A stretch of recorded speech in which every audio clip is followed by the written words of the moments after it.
Laff from Best Shorts by Lindsay Namioka. Imagining the possibilities. Did you know that science fiction writers have been thrilling audiences with stories about time travel for well over a century? One of the best known novels about the time travel is H.G. Wells' The Time Machine.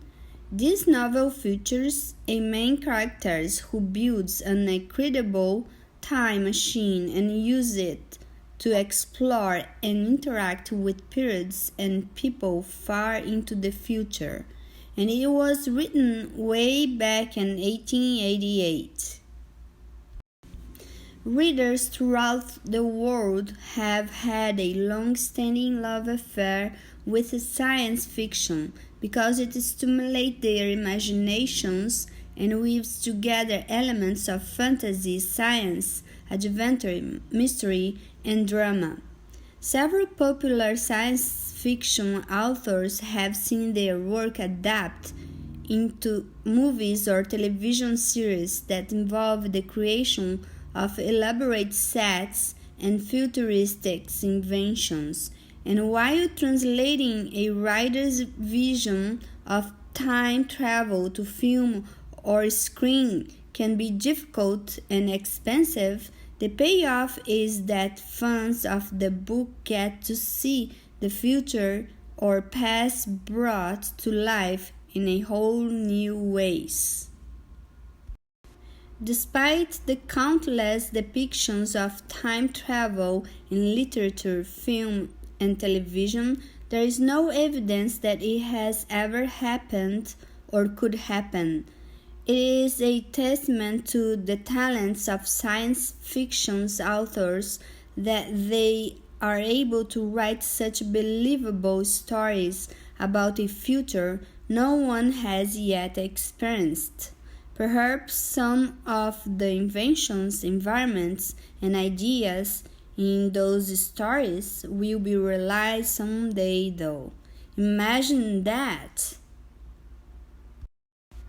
Essential question: what role does imagination play in the invention process? In movies, geniuses have frizzy white hair, right? They wear thick glasses and have names like Dr. Zwisting.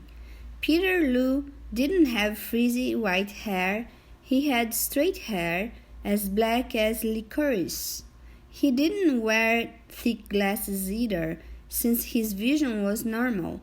Peter's family, like ours, had immigrated from China, but they had settled here first.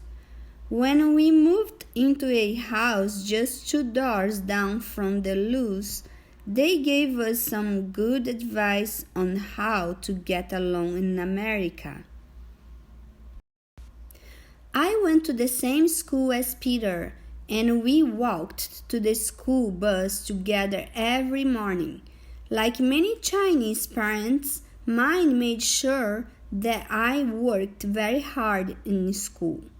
In spite of all I could do, my grades were nothing compared to Peter's. He was at the top in all his classes. He walked to the school bus without talking because I was a little scared of him. Besides, he was always deep in thought. Peter didn't have any friends. Most of the kids thought he was a nerd because they saw his head always buried in books. I didn't think he even tried to join the rest of us or cared what the others thought of him. Then he surprised us all. As I went down the block trick-or-treating, dressed as Zucchini in my green sweats, I heard a strange deep voice behind me say, "How do you do?" I yelped and turned around. Peter was wearing a long black Chinese gown with slits in the sides. On his head he had a little round cap, and down each side of his mouth dropped a thin long mustache. "I am Dr. Lu Manchu, the mad scientist," he announced, putting his hands in his sleeves and bowing. He smiled when he saw me staring at his cousin. It was a scary smile somehow. Some of the other kids came up, and when they saw Peter, they were impressed. "Hey, Nate," said one boy. I hadn't expected Peter to put on a costume and go trick-or-treating like a normal kid. So maybe he didn't want to join the others after all, at least some of the time. After that night, he wasn't a nerd anymore. He was Dr. Lu Manchu. Even some of the teachers began to call him that. When we became too old for trick-or-treating, Peter was still Dr. Lu Manchu. The rumor was that he was working on a fantastic machine in his parents' garage, but nobody had any idea what it was. One evening, as I was coming home from a babysitting job, I cut across the Lu's backyard. Passing their garage, I saw through a little window that the light was on. My curiosity got the better of me, and I peeked in. I saw a booth that looked like a shower stall. A stool stood in the middle of the stall, and hanging over the stool was something that looked like a great big shower head. Suddenly, a deep voice behind me said, "Good evening, Angela." Peter bowed and smiled his scary smile. He didn't have his costume on, and he didn't have the long droopy mustache. But he was Dr. Lu Manchu. "What are you doing?" I squeaked. Still in his strange deep voice, Peter said, "What are you doing? After all, this is my garage. I was just cutting across your yard to get home. Your parents never complained before." "I thought you were spying on me," said Peter. "I thought you wanted to know about my machine." He hissed when he said the word machine. Honestly, he was beginning to frighten me. "What machine?" I demanded. "You mean this shower stall thing?" He drew himself up and narrowed his eyes, making them into thin slits. "This is my time machine." I goggled at him. You mean this machine can send you forward and backward in time?" "Well, actually, I can only send things forward in time," admitted Peter, speaking in his normal voice again. "That's why I'm calling the machine Laff. It stands for Loose Artifact for Fast Forward." Of course, Peter always won first prize at the annual statewide science fair, but that's a long way from making a time machine. Minus his mustache and long Chinese gown, he was just Peter Lu. "I don't believe it," I said. "I bet Laff is only good for Laff." "Okay, Angela, I'll show you," hissed Peter. He sat down on the stool and twisted a dial. I heard some bleeps, cheeps, and gurgles. Peter disappeared. He must have done it with mirrors. I looked around the garage. I peeked under the tool bench. There was no sign of him. "Okay, I give up," I told him. "It's a good trick. Peter, you can come out now." Bleep, cheep, and gurgle went the machine, and there was Peter sitting on the stool. He held a red rose in his hand. What do you think of that? I blinked. So you produced a flower? Maybe you had it under the stool. Roses bloom in June, right? He demanded. That was true. And this was December. I sent myself a word in time to June when the flowers were blooming, said Peter, and I picked the rose from our yard. Convinced, Angela? It was too hard to swallow. You said you couldn't send things back in time, I objected. So how did you bring the rose back? But even as I spoke, I saw that his hands were empty. The rose was gone. That's one of the problems with the machine, said Peter. When I send myself forward, I can't see to stay there for long. I snap back to my own time after only a minute. Anything I bring with me snaps back to its own time, too. So my rose has gone back to this June. Analyze the text. Literary device. When authors use words such as buzz or clang that sound like the noises they describe, it is called onomatopoeia. Where has the author used onomatopoeia on this page? And what does it add to the story?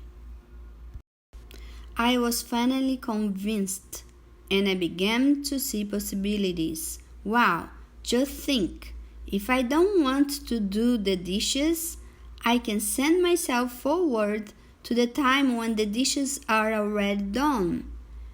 That won't do you much good, said Peter.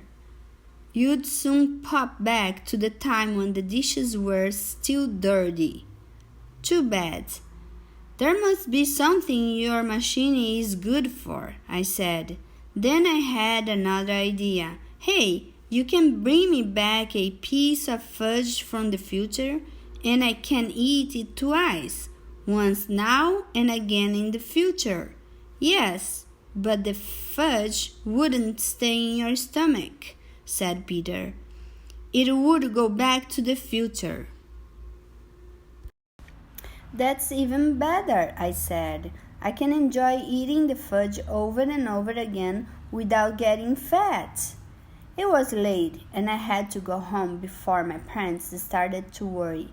Before I left, Peter said, Look, Angela, there is still a lot of work to do on Laff. Please don't tell anybody about the machine until I've got it right. A few days later, I asked him how he was doing. I can stay in the future time a bit longer now, he said, once I got it up to 4 minutes. Is that enough time to bring me back some fudge from the future? I asked. We don't keep many sweets around the house, he said, but I'll see what I can do. A few minutes later, he came back with a spring roll for me. My mother was frying these in the kitchen, and I snatched one while she wasn't looking. I bit into the hot, crunchy spring roll, but before they finished chewing, it disappeared. The taste of soy sauce, green onions, and the bean sprouts stayed a little longer in my mouth, though. It was fun to play around with Laff, but it wasn't really useful. I didn't know what a great help it would turn out to be. Every year our school held a writing contest, and the winning story for each grade got printed in our school magazine. I wanted desperately to win. I worked awfully hard in school, but my parents still thought I could do better. Winning the writing contest would show my parents that I was really good in something. I love writing a story, and I have lots of ideas, but when I actually write them down, my stories never turn out as good as I thought. I just can't seem to find the right words because English isn't my first language. I got an honorable mention last year, but it wasn't the same as winning and showing my parents my name, Angela Tang, printed in the school magazine. The deadline for the contest was getting close, and I had a pile of stories written, but none of them looked like a winner. Then the day before the deadline, boing, a brilliant idea hit me. I thought of Peter and his Laff machine. I rushed over to the loose garage, and just as I had hoped, Peter was there, tinkering with his machine. I've got this great idea for winning the story contest, I told him breathlessly. You see, to the certain of winning, I have to write the story that would be the winner. That's obvious, Peter said dryly. In fact, you are going around in a circle. Wait, listen, I said. I want to use Laff and go forward to the time when the next issue of the school magazine is out. Then I can read the winning story. After a moment, Peter nodded. I see. You plan to write down the winning story after you've read it and then send it to the contest. I nodded eagerly. The story would have to win because it's the winner. Peter began to look interested. I've got Laff to the point where I can stay in the filter for 7 minutes now. Will that be long enough for you? I'll just have to work quickly, I said. Peter smiled. It wasn't his scary Lou Manchu smile, but a nice smile. He was getting as excited as I was. Okay, Angela, let's go for it. He led me to the stool. What's your destination? He asked. I mean, when's your destination? Suddenly I was nervous. I told myself that Peter had made many time trips, and he looked perfectly healthy. Why not? What have I got to lose, except time? I took a deep breath. I want to go forward 3 weeks in time. By then, I'd have a copy of the new school magazine in my room. Ready, Angela? Asked Peter. As ready as I'll ever be, I whispered. Bleep, chip, and gurgle. Suddenly Peter disappeared. What went wrong? Did Peter get sent by mistake instead of me? Then I realized what had happened. 3 weeks later in time, Peter might be somewhere else, so no wonder I couldn't see him. There was no time to be lost. Rushing out of Peter's garage, I ran over to our house and entered through the back door. Mother was in the kitchen.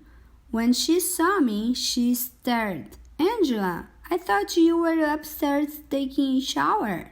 Sorry, I panted. No time to talk. I dashed up to my room. Then I suddenly had a strange idea. What if I met myself in my room? Arg!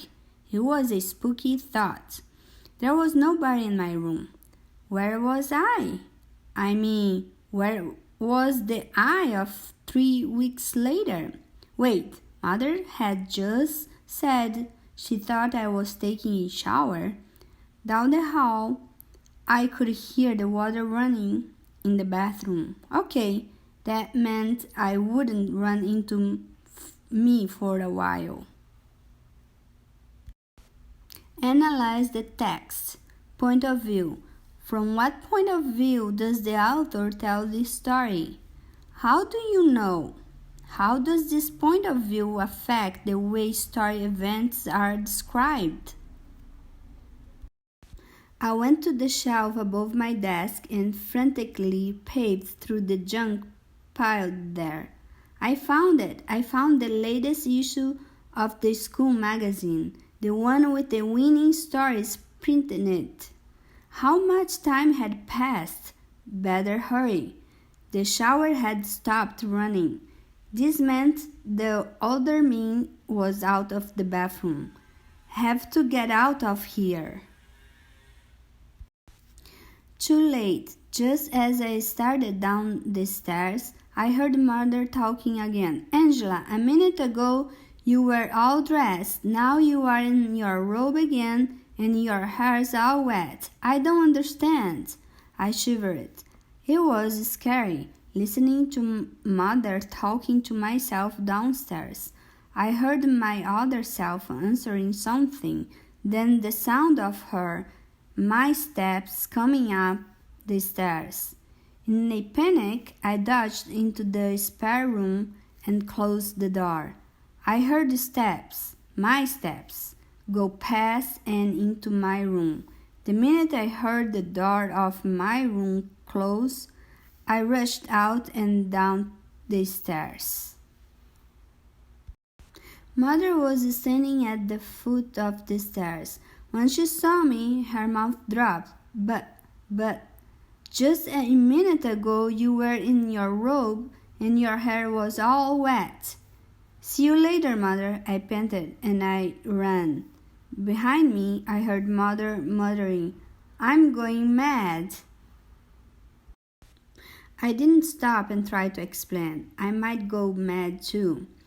It would be great if I could just keep the magazine with me, but like the spring roll, it would get carried back to its own time after a few minutes. So the next best thing was to read the magazine as fast as I could.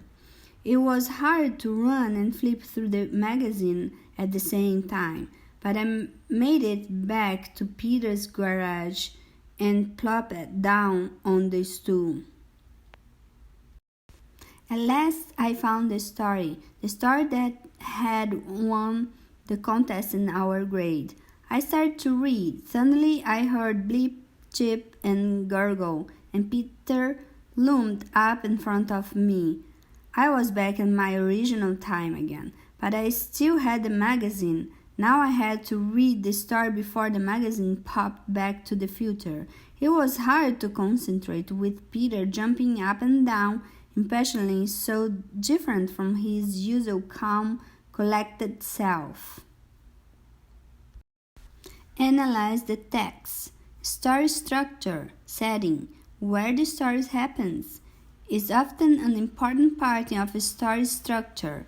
How does the setting make Angela's trip to the future exciting and funny? I read a few paragraphs and I was beginning to see how the story would shape up. But before I got any farther, the magazine disappeared from my hand. So I didn't finish reading the story. I didn't reach the end, where the name of the winning writer was printed. That night I stayed up very late to write down what I remembered of the story. It had a neat plot, and I could see why it was the winner. I hadn't read the entire story, so I had to make up the ending myself. But it was okay, since I knew how it should come out. The winners of the writing contest would be announced at the school assembly on Friday. After we had filed into the assembly hall and sat down, the principal gave a speech.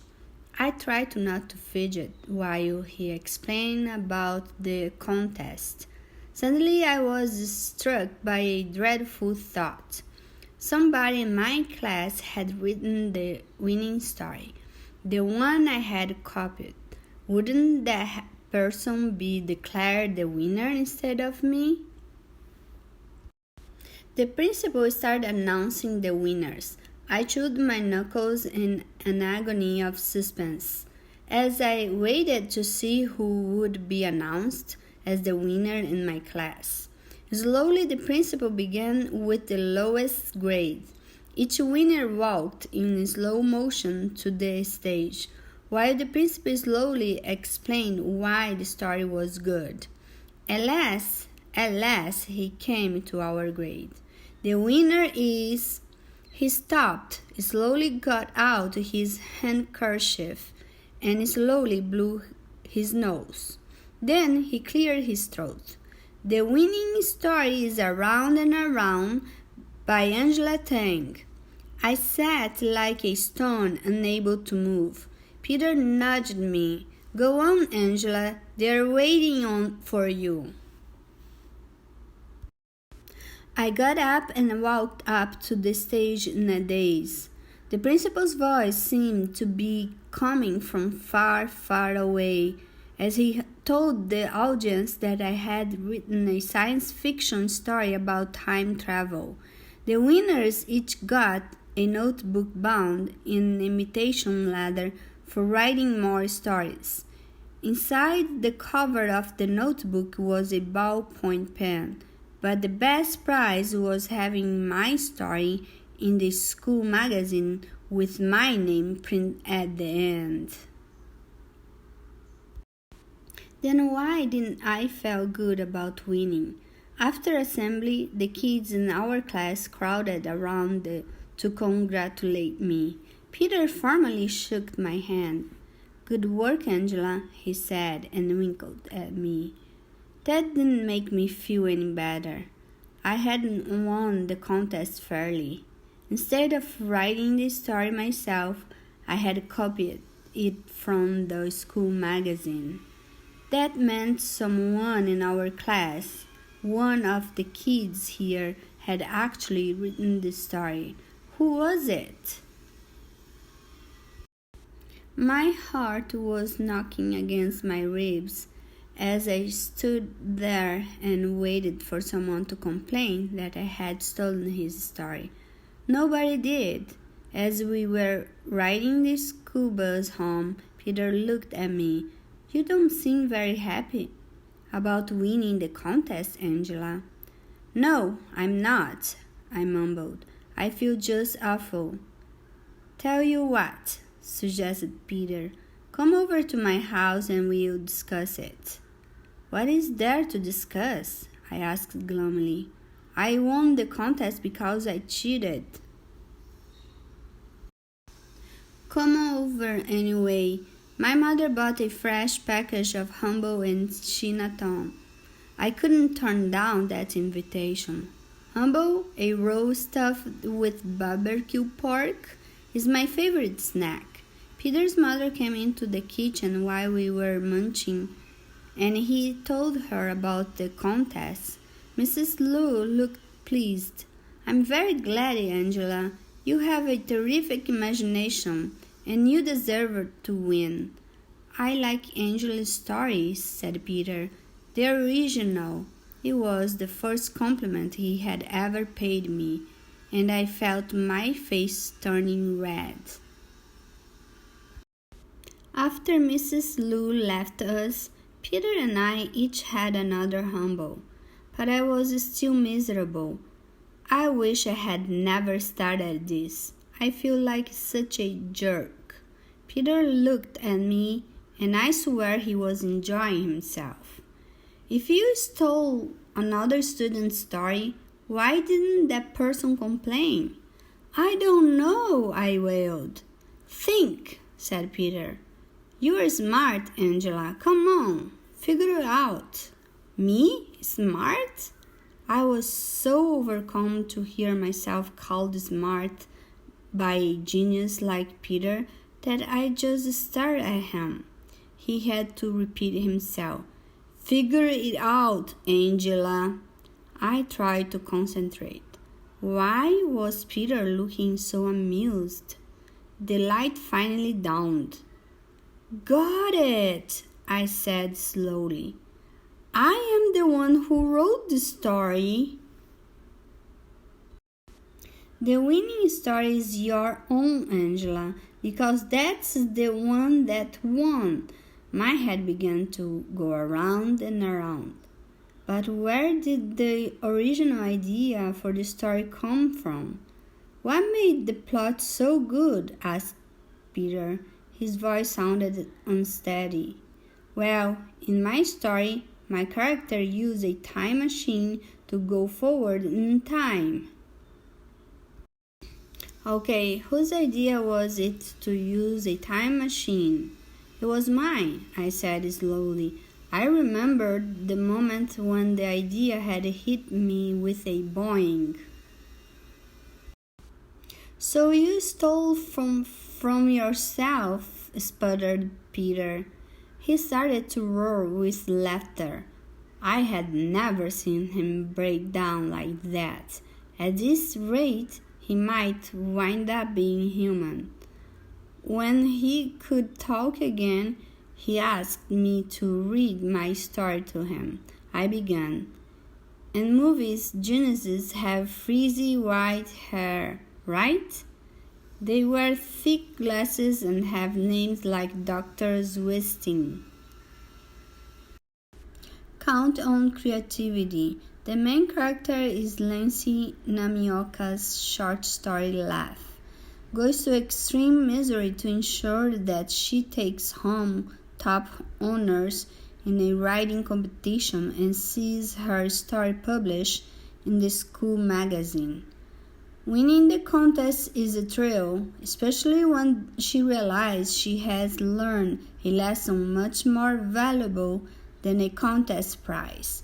The story was in her all along, and she needed only to believe in her own creativity ability.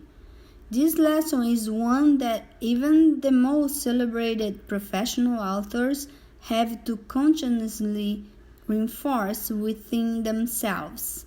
Writing a magazine story or a work of science fiction can feel particularly risky, and writers often question whether audiences will continue to find their scenes and setting interesting, or whether people will be eager to follow story characters on journeys that may seem extraordinary or at times even bizarre. Often the most challenging aspect of the writing process is coming to trust one's own instincts, talents, and ideas. As you write your own plays and stories, remember that readers find it enjoyable to be transported into the world an author constructs in a story, even when, or in some cases especially when, that world is utterly unlike their own. Although inventing a whole new world or new kind of character can be intimidating in the planning stages, have faith that others out there share your interests and work to help readers visualize what you see in your mind. Vivid language and descriptions, relatable details, and fully formed characters and ideas, and a writer's confidence in his or her own original vision can ensure that readers will find even the most far-fetched story irresistible.